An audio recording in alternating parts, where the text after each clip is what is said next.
आशीष जायसवाल जी दिल्ली से। राधा वल्लभ श्री हरिवंश। श्री हरिवंश महाराज श्री।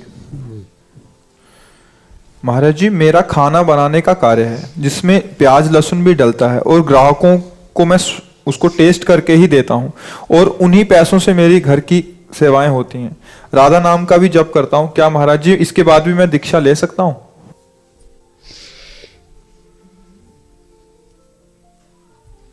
नाम जप कीजिए, सत्संग सुनते रहिए, नाम भी दीक्षा ही है, पर मंत्र दीक्षा में फिर नियम लागू हो जाते हैं, प्रधानता फिर प्रभु की हो जाती है।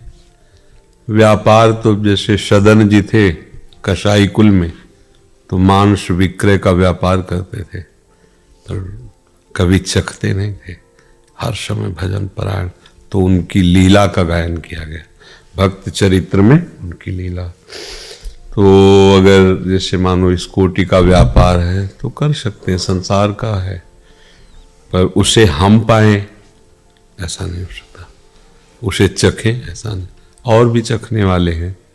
जब आप दीक्षा ले लेंगे तो फिर आपको मंत्र दीक्षा में फिर नियम लागू होता है, और नाम ऐसा महामहिम है कि कोई भी कभी भी कैसे भी ले सकता है। तो इस पर विचार कीजिएगा, आपको फिर जैसा श्री जी प्रेरित करें। महाराज जी, मैं मांस का सेवन और शराब का सेवन भी करता था। जब से आपका सत्संग सुना है तो अब बिल्कुल भी इच्छा नहीं होती इस गंदगी से मैं जाने की। महाराज जी, आप ऐसा आशीर्वाद दीजिए कि दोबारा मैं इस गंदगी में ना जाऊं और मुझे श्री राधा रानी की प्राप्ति हो। देखो, किसी का आशीर्वाद इसमें काम नहीं करता, ये सब नाटकबाजी की बातें हैं, हम इस पर विश्वास नहीं करते। आशीर्वाद संतों का शब पर रहता है। जैसे एक वात्सल्यमयी माँ के 4 बच्चे हैं, एक बहुत गंदा है, एक बहुत अच्छा है, एक बिल्कुल पागल है, एक बहुत कर्म करने वाला है, पर माँ जब दृष्टि से देखती है तो उसे 4 अपने बच्चे दिखाई देते हैं। उसको बुरा है, भला है, अच्छा है, ये सब दूसरे लोग देखते हैं, उसका बच्चा है। ऐसे संतों की दृष्टि सब पर बराबर प्यारमयी होती है। अब उनमें से जो बच्चा माँ के अनुकूल आचरण करता है, प्यार बराबर होने पर भी मां का पक्षपात होने लगेगा।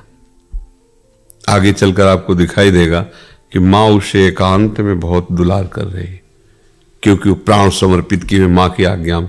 एक सारा पिता उदंडता करता है, पर भोजन उसे वही पवाएगी जो उसको पवाएगी, उसमें अंतर नहीं करेगी।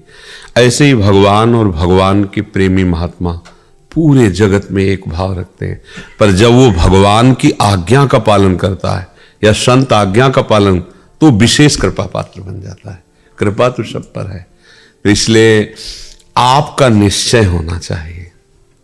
आपका जब दृढ़ निश्चय होगा, सोचो कैसा गंदा स्वभाव बन जाता है, दूसरे का मांस भक्षण कर रहे हैं। मतलब आप थोड़ी देर विचार करके सोचो, अपने कभी ऐसे काट के देखो दांत से कैसा लगता है, और वह बिल्कुल जैसा आपको अपना शरीर प्रिय है, ऐसे ही नाली की कीड़ा को अपना शरीर प्रिय है। महाभारत में एक प्रसंग आता है, एक नाली का कीड़ा, भगवान व्यास देव जी का प्रसंग है। वो बड़ी शीघ्रता से रास्ते से जा रहा था, तो भगवान श्री कृष्ण द्वैपायन व्यास जी तो भगवान के ही अवतार, सब भाषाएं, सब विद्याएं, सब कलाओं में निपुण है। तो उन्होंने कीड़ा को अपनी भाषा से बताया, तू इतनी तीव्रता से क्यों जा रहा है? तो उनका घर घर करती हुई देखो ये गाड़ी आ रही, बैलगाड़ी, अगर मैं पार नहीं हुआ तो मैं दब जाऊंगा, मर जाऊंगा। बोले नाली के कीड़े, मर जाओगे तो और योनि प्राप्त होगी। बोले महाराज, आपको सुनकर आश्चर्य होगा, जो आपको अपने व्यास शरीर से प्रेम है ना, वही मुझे अपने कीड़े के शरीर से प्रेम है। सबको शरीर प्रिय होता है। अब सोचो आपके शरीर में जैसे प्रियता, ऐसे उन जीवों के शरीर में प्रियता है, और आप उनको काट करके उनका मांस खाते हो। आप क्या हो? क्या हो? क्या आप जानवर हो या राक्षस हो? 2 को छूट दी गई है, अलग अलग आहार है। मूली में भी जीव है, आलू में भी जीव है, उखाड़ के फेंक दो सूख जाएगा। जीव वैसे ही है जैसे सब में, वैसे ही, पर विधान बनाया गया है, आपके लिए ये आहार, आपके लिए आहार। शेर के लिए मूली गाजर नहीं बनाई गई, वो बलात् जबरदस्ती अपने बल विक्रम से पशुओं को फाड़ करके खाता है, उसको कोई पाप नहीं लगता, उसके लिए विधान है, बाज के लिए विधान है, चिड़ियों को बलात् खाता है। लेकिन आप मनुष्य हैं, आपके लिए सब्जी है, फल है, एक से एक पेय पदार्थ, दूध है, घी है, एक से एक जूस है, रस है। कौन सा बल आप ये अंडा में, मांस में, मछली में, ये सब क्या है?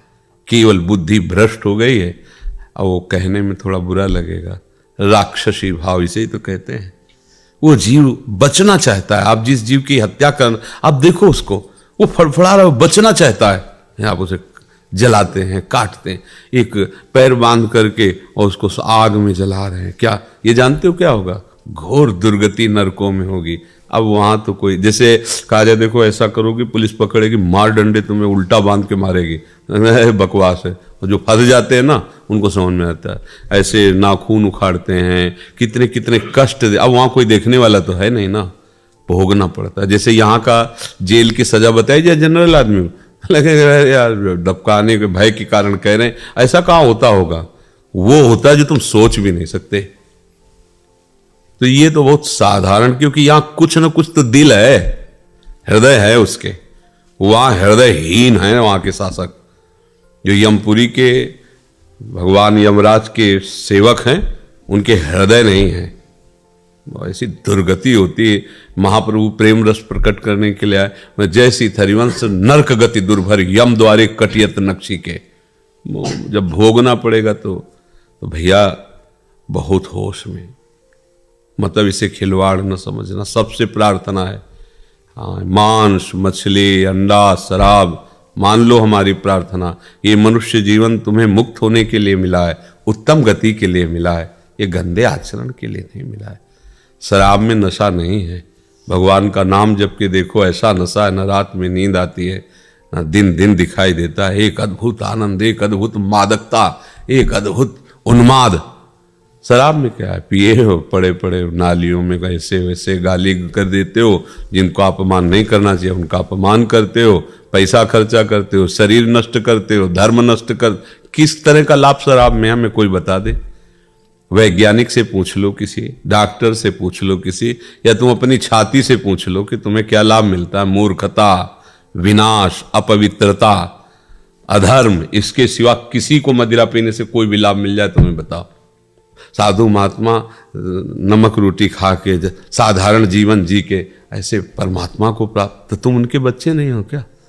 तो ये जो आप कहते हो आशीर्वाद दीजिए कि हम मांस मछली ना खाएं, इसमें आशीर्वाद की जरूरत नहीं, इसमें विचार की जरूरत है। यार क्या खा रहे हो? महाराज जी सब छोड़ दिया मैंने। हाँ, अब आगे गलती भी मत करना। आपका संसद सुनो, सब छोड़ दिया। हाँ कुछ नहीं, अभी तब से मैंने अभी तक नहीं छोड़ा। हाँ, अब लो नशानी अब ना नसइयो, भगवान कृपालु है, राधा राधा जपो।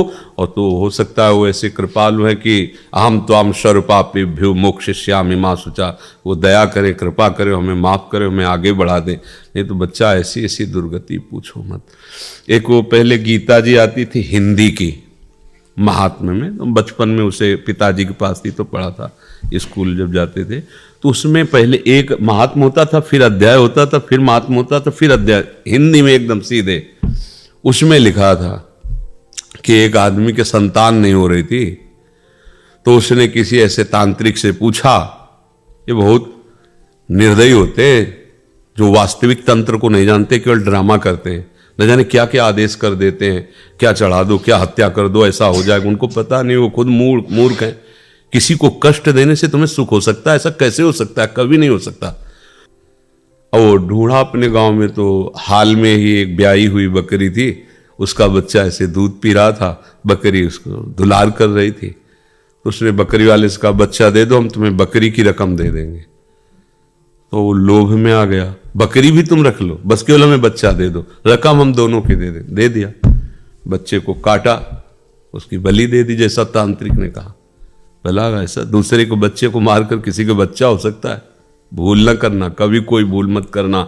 दूसरे को दुख दे के तुम कभी सुखी नहीं हो सकते। तत्काल तुम्हें लगेगा, परिणाम में तुम्हारा ऐसा दुख वो रूप लेके आएगा कि तुम्हारा नाश हो जाएगा पक्का। अब वो जब शरीर छूटा तो बकरा बना, और वो बकरा आदमी बना, और वो छुरी टेर रहा था उसके काटने के लिए, उस महात्म्य में लिखा था। तो बकरा ऐसे देख करके हंसा, हंसे क्यों तुम?